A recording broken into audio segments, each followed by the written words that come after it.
Hi, and welcome to Best in Tesla.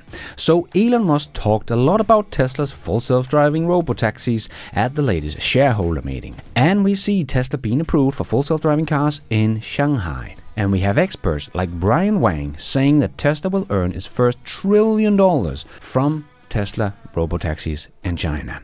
And Elon has revealed how they will launch all of this, and we got a sneak peek of the app as well. And I think Tesla has also solved the whole build for peak uses of robotaxis, because what to do with that overcapacity when demand is low, well, Elon has told us a solution there as well.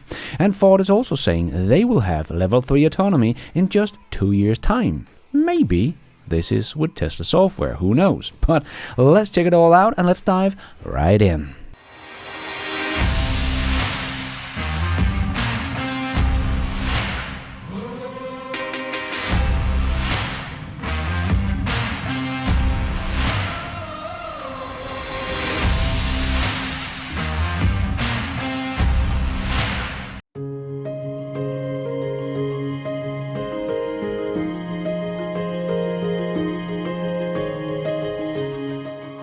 So Elon talked a lot about full self-driving cars at the shareholder meeting. And one of the things he talked about is what many people have been speculating about, how this will all be run. But Elon did give us some clarity on how they will deploy all of this.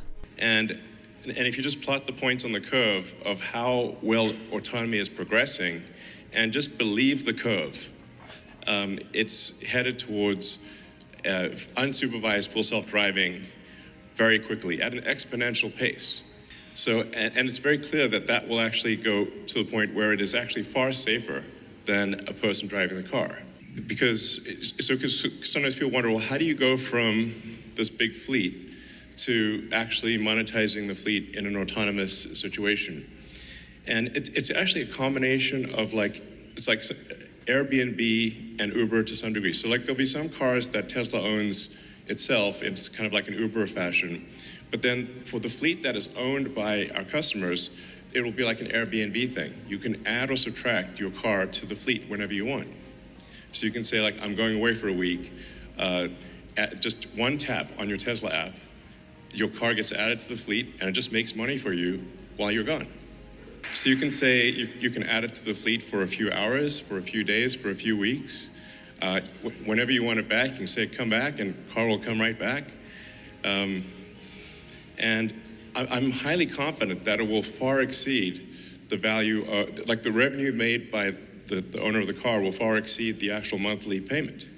And then Tesla will obviously take a rev share on that, but most of the money will go to the owner of the car. And this is actually going to work. This is what will happen. So mark my words. This is simply a matter of time.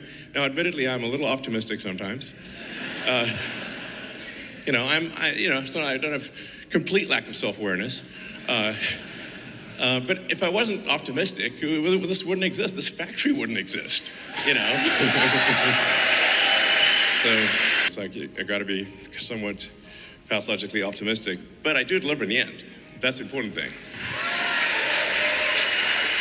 So Elon is always very optimistic about solving full self-driving and said at the shareholder meeting that they are seeing exponential improvement with every update. That every update should be 10x better than the last one. So no matter if it's exactly 10x or 8 or 7, it will be improving very, very fast over the next year. And one thing that I think people are underestimating is the rollout of Tesla robotaxis, but also full self-driving in general. Because Tesla is not just making one, but both, as Elon shared at the shareholder meeting. That Tesla will make their robotaxis, but also make a kind of Airbnb/Uber thing for the normal Tesla owners. So yes, Tesla's robotaxis will be a slower rollout as they have to ramp up the production of that vehicle. But Tesla will be able to basically turn on a switch and Tesla could be able to have millions of cars on the street that can be added to the robotaxi fleet if the owners want to, when the car is not being used, and take it back from the fleet again with just a push of a button. And Tesla will of course take a cut of the full self-driving Uber kind of business. That will bring in a lot of money quickly, and robotaxis will move a bit slower because they have to scale up production of the cybercab. So I personally think the value from Tesla solving it will come much quicker than people anticipate. Because as Elon said, he thinks the value creation for Tesla owners from them putting their cars on the Robotaxi network when they're not using the car, like when they're on holiday or sleeping or at work, will far oversee the cost of owning the car. And I'm highly confident that it will far exceed the value, like the revenue made by the owner of the car will far exceed the actual monthly payment. And remember, you can lease a Tesla in the US for $300. So how much does a Tesla owner have to do to make their money back on a leased Tesla? Well, if we say you can order a Robotaxi for as little as 20 cents per mile, as Elon has talked about before, and Tesla takes, let's say, 30% of that, so you will earn about 14 cents per mile. Then you would only need, on average, to have your Tesla drive about 72 miles per day to earn enough to pay off your Tesla. And to put those numbers into a little perspective, an Uber driver drives between 100 to 300 miles per day. So this would be much less than the average Uber driver does per day to pay off your Tesla. And you can have it drive all day while you're at work and all night when you're asleep and maybe even before, because at the end of the evening you probably don't use your car as well. So it does seem like even with the very low price per mile as used here in this example, because I think Tesla will start with a higher price but get down to that when they have scaled up the Robotaxi fleet. A Tesla owner that leases a Model 3 could easily pay it off by putting it on the Robotaxi network. So this should also make the demand for Teslas skyrocket, as Tesla's cars are already competitive on price, but add on the chance to earn a couple of $1,000 each month on owning a Tesla should make it the most no-brainer we have ever seen in the car industry's history. So not only could the value creation for Tesla earning money on the cybercab and their cut of the Tesla owners' Robotaxi service, but their demand for their cars could go off the charts as well.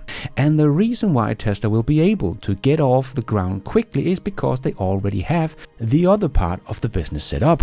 Tesla already has insurance in California, so I think Tesla will start in a place like San Francisco first, because the car is familiar with the area and is already driving very well there, but at the same time Tesla can easily insure their cars from the get-go because they are already an insurance company in California. And because the robotaxis will be much safer than a human driver, the cost of insuring a robotaxi will not be as expensive as insuring a human being. And I know there are still places where Tesla Full Self-Driving, even version 12, does do some weird things. But I don't think Tesla will launch their robotaxis everywhere to begin with, but start in one place like California, where they have a lot of training data and their cars are already driving very, very well, and they have their insurance company ready. And just like the robots we talked about in another video, being the first matters on full self-driving cars as well.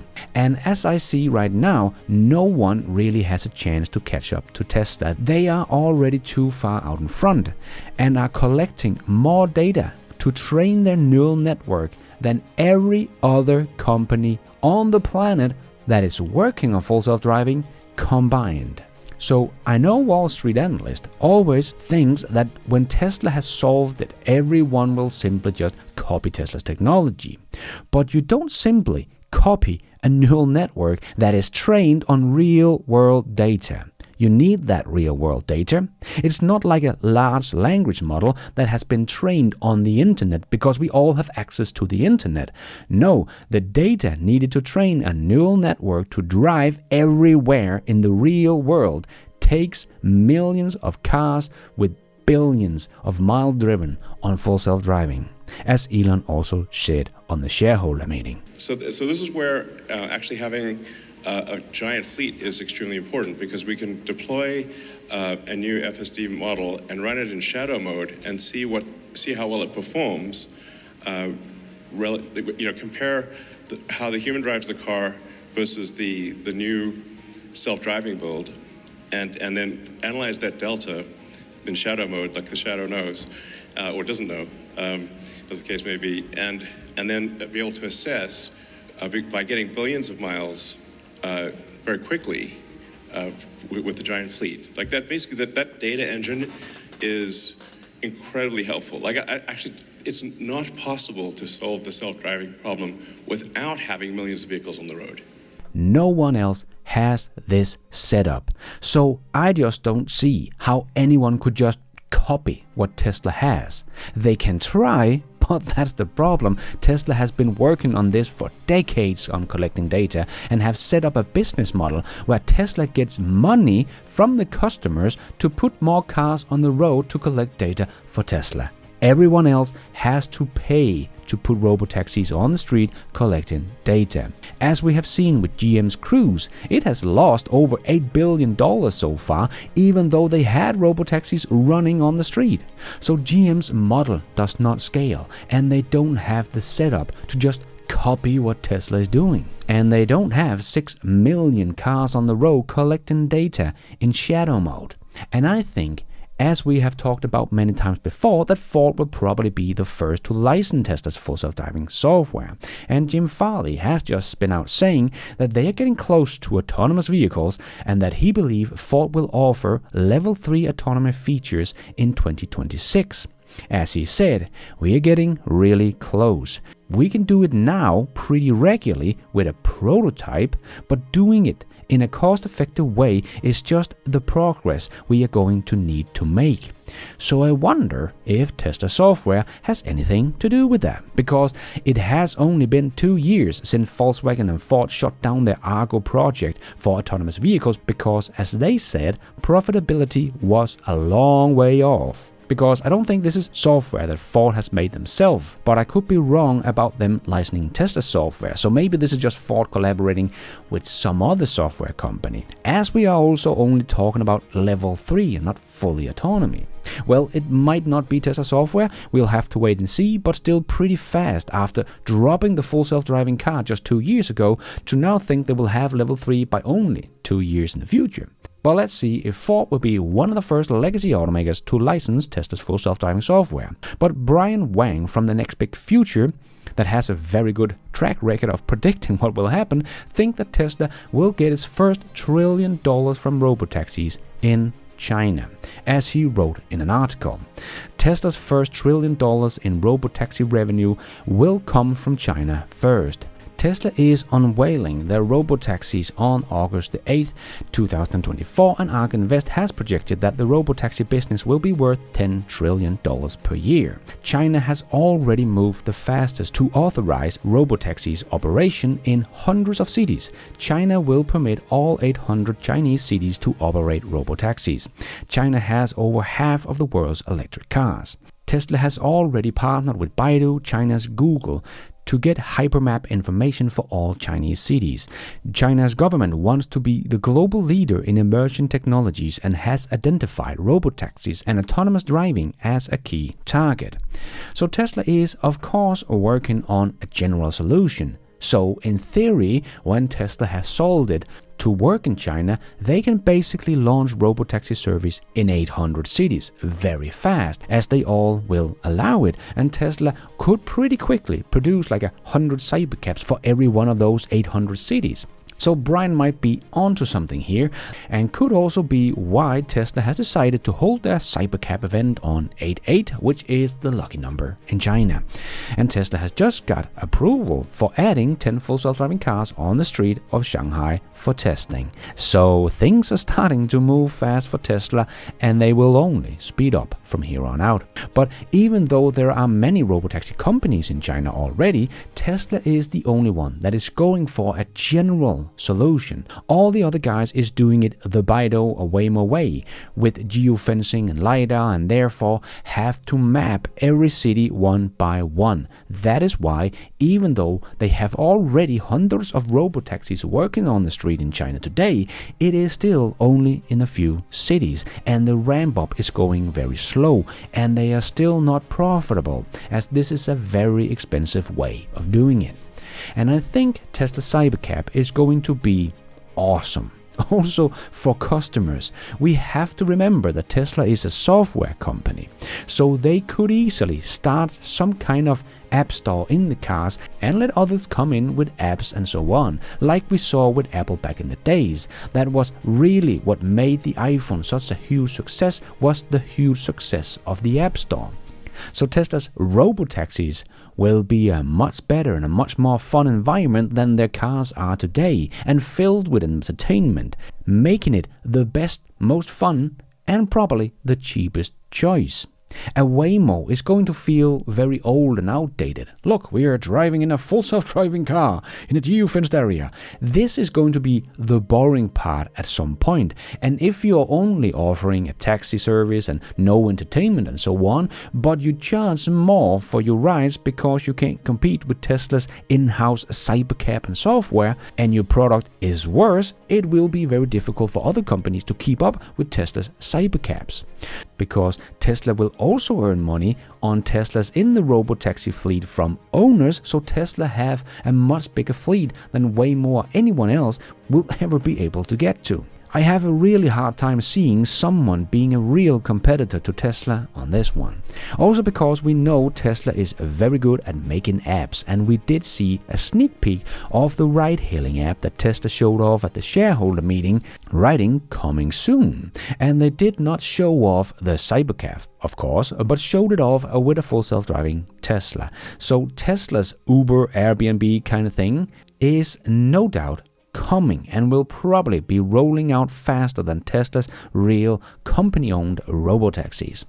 And some people are also discussing how Tesla will go about doing this with robotaxis, because demand in peak hours will far outpace the rest of the day. So how will they handle that? But building to peak will not be so expensive for Tesla as many people think, as they can use their robotaxis as either a huge power bank, charging them up when energy demand is low and selling it back to the grid when energy demand is high, but as Elon has also explained, they will use their cars for AI inference, and they can do that when the car is not doing anything anyway. Or they could even start mining Bitcoin or other fun ideas while not in use. So I don't think people that say it will be too expensive to build for peak use, as Tesla will have a very expensive capital just sitting around doing nothing most of the day. But they will always be doing something. But it might not always be driving humans around. And these robotaxis that Tesla is building will not be too expensive. My guess is that they can build these cybercabs for about $15,000 to $20,000, maybe even less. So if they can earn something like $30,000 a year, they could easily have them sitting around doing nothing most of the time. But the fact that they will always be doing something that is making Tesla money makes them an even better deal than what they might first appear to be. Because Tesla's cars will be so much more than just a robotaxi. They are an AI computer on wheels that will be able to do all kinds of stuff, and autonomous driving will just be one of them. And thank you for watching. And until next time, take care out there and be nice.